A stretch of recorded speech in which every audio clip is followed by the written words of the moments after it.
Hello everyone, this is WWE Gaming and welcome back for another video of Sword Valeria. Today we're going to be taking a look at what's new for this week. So anyways, let's take a look what we got here. So we got some new events here. Revival of Memories. So this one especially, this one is in case you guys don't know what this is the similar event to Langrisser's Secret Run Revival, but this is for one mode, by the way. And what happened here is that during this week, your attempts on the memory retrieval mode will be doubled. So that means you can get two times the stars you normally will get every day for one day, which is pretty awesome. So, like for example, if you brought four units into the retrieval, like in the memory retrieval mode, you'll get two for each of those characters on the level 55 difficulty. I believe at level 60 you get 9 of those. You get the idea. So depending on how many you're getting each day, like that normal amount will be doubled. So for example, if you're getting like 8 per day, you get 16 per day this time now, which is pretty awesome. So that means you can progress your star level much faster than you normally would within the 7 days. Pretty sweet, right? And then next up we got the Cocoa's mini adventure. So let's see what this is about, because this one is interesting. Okay, morning Matha. Morning Cocoa. You seemed all worn out. What's going on? Trading post is in need of a mountain of mushrooms. But we're short of hands. We've been working overtime. Certainly. Harvesting is a biggie, but you should take a break and get yourself recharged, my bunny friend. Alrighty, I'll lend a hand with the mushroom hunting. Seriously? You're such a lifesaver.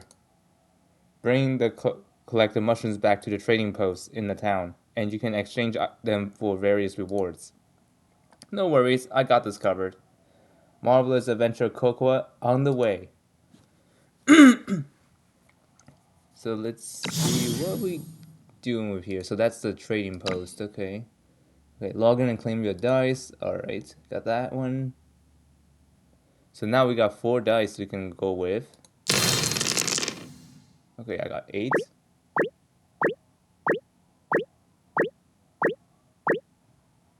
Okay, 5 mushrooms. And I got 2 on here. Uh-oh. Okay.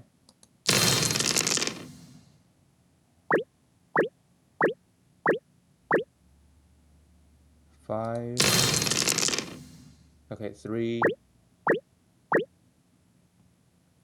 Oh, that's all. Okay. So you can it's gathering herbs. Okay.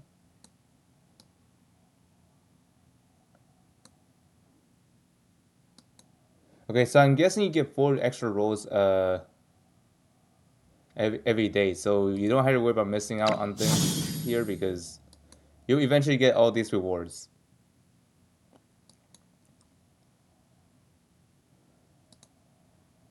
So be sure to do those every day for the time being, and this will be here for 16 days, which is a lot of days actually.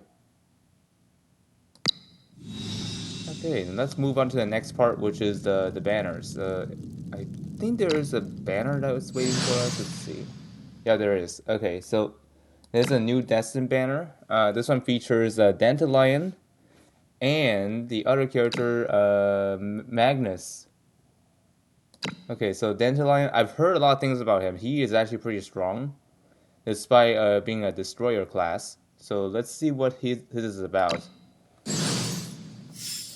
So, anyways, the power level for this is the maximum. So let's see what we got here. So let's see, his trait is increased Dandelion's HP, attack, and defense by 15%. For every one character defeated in battle, he recovers 35% HP and 1 NRG. Okay, that sounds pretty interesting here. Alright, we also have the White Sword, which is his basic attack. Single target attack, Dandelion deals magical damage equal to 90% of his physical attack. Interesting. So this guy uses magic attack equal to his physical attack, huh? Okay. It's like a stats converter. Okay, unsheathed. Okay, so this one is a passive skill. Before initiating an active melee attack, deals magic damage equal to 40% of physical attack. If the target has a shield, inflicts vulnerable 2. That lasts for 2 turns before attacking. All the effects can be triggered up to 1 time per round. So that's what's vulnerable means. Increased damage taken by 20%. Okay, that's actually a decent debuff on the enemy. There's also a Daybreak. This is a mixed damage. So this one is interesting. I don't think we have anything that has this, but of course this character already existed in the game ever since the start. So anyways, Dandelion deals 40% physical damage to all enemies in a target direction within a range of 3 times 2 tiles and inflicts healing received blocked for 2 turns.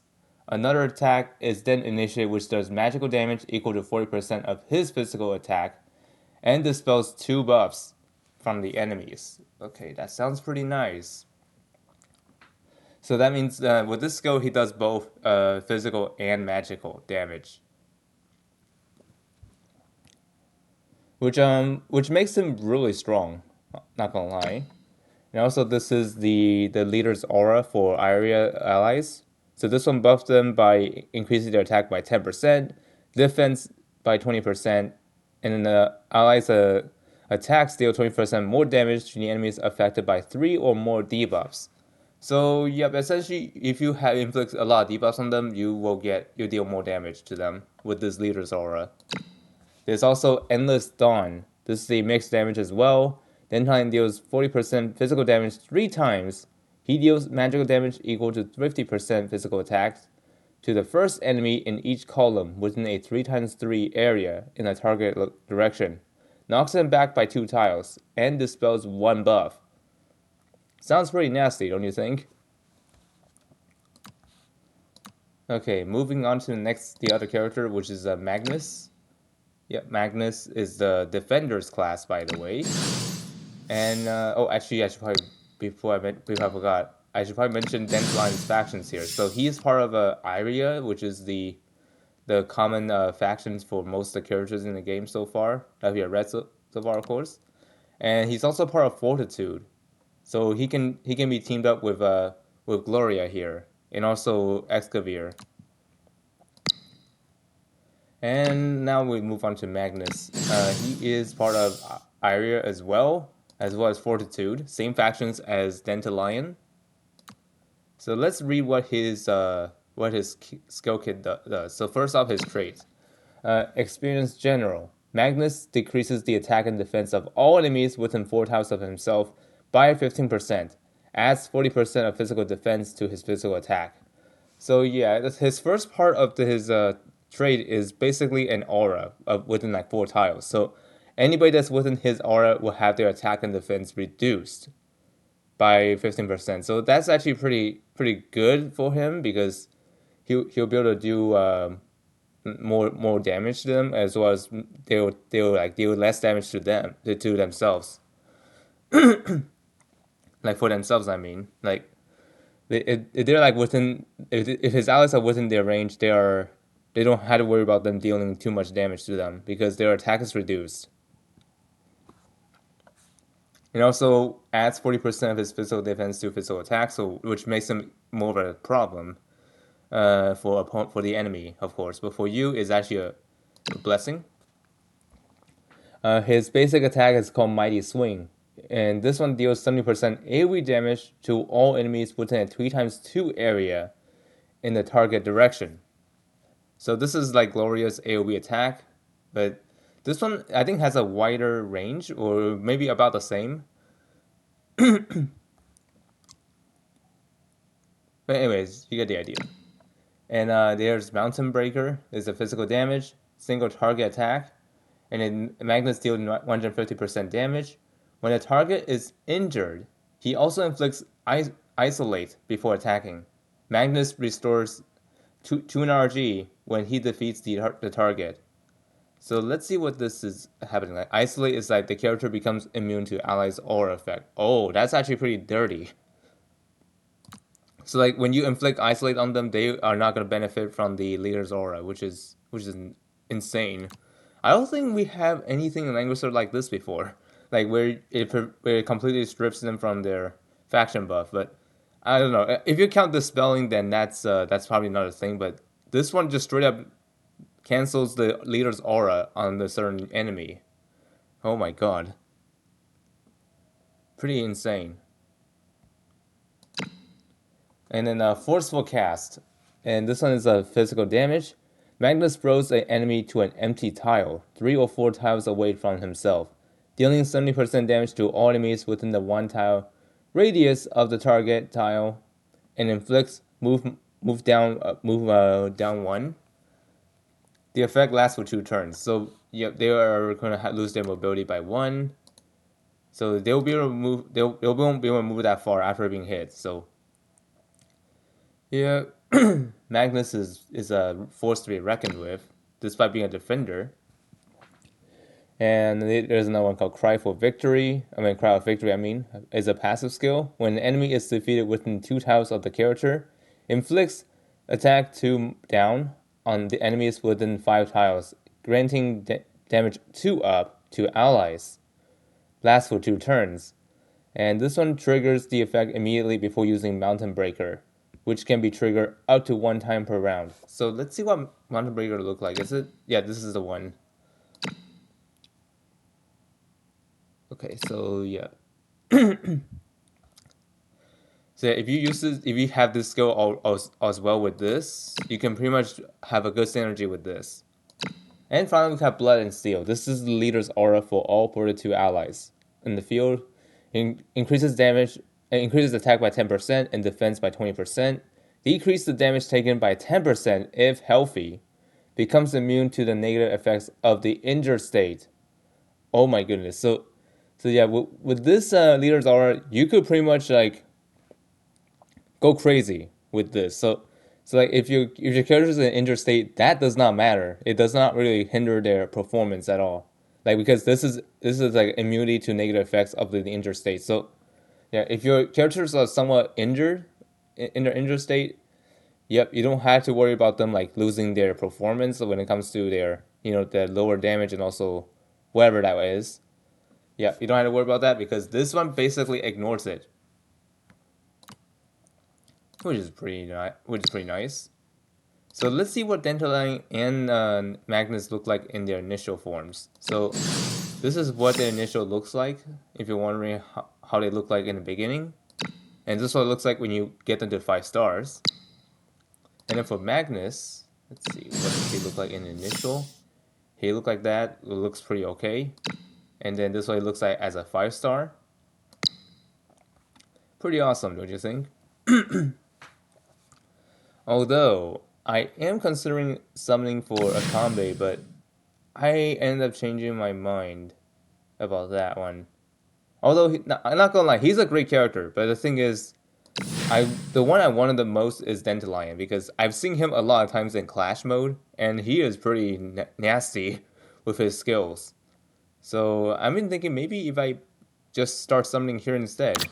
But of course, that also means I should reset my pity, because this is not going to carry over from the, the debut banner. So anyways, I'm going to reset my pity on this one because this does not carry over. There we go. Now it's set to 0. I'm only going to use 8 because I have 2 reserved on here. Here's the first 10.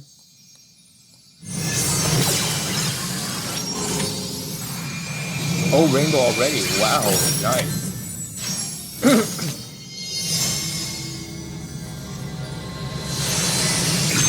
力や身分に関係なく、誰もが皆かけがえのない価値を持っているの。でもまずは自分の運命の手綱を取らなくちゃ。またお会いできて嬉しいわ、団長さ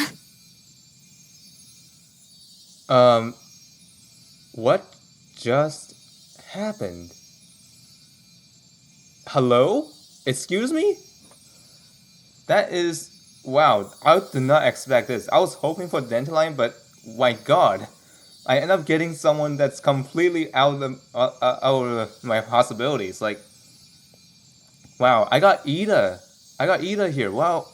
Wow, I did not expect myself getting her here. Like, it's a miracle, honestly. So, yeah, having Ida up here as an off-banner is actually kind of a surprise to me. My goodness, man. I don't know how many times would that happen to me, but anyways, getting someone really good as an off-banner is a blessing. Not gonna lie, I'm gonna screenshot that so I don't forget about it. Okay, don't mind the noise. Alright, let's move forward.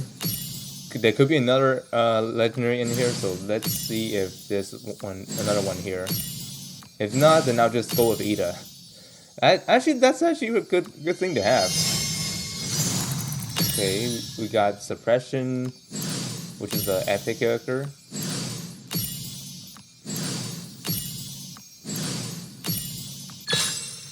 Okay, just Ida. I'm fine with this. Honestly. I'm really fine with this. So, yep, my pity is gone because well, actually not really gone, but it's just that the one I got was off-banner. Okay. So yeah, even though I got someone off-banner, that's actually pretty good for me.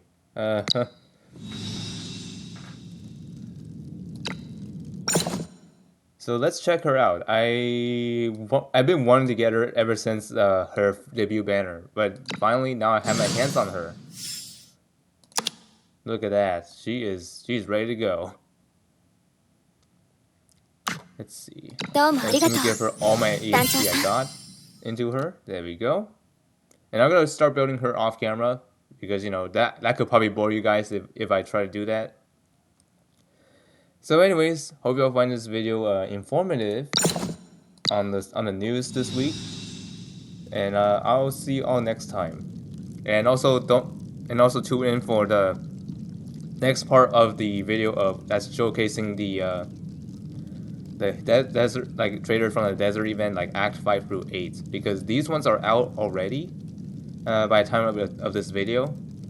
So anyways, see you all later.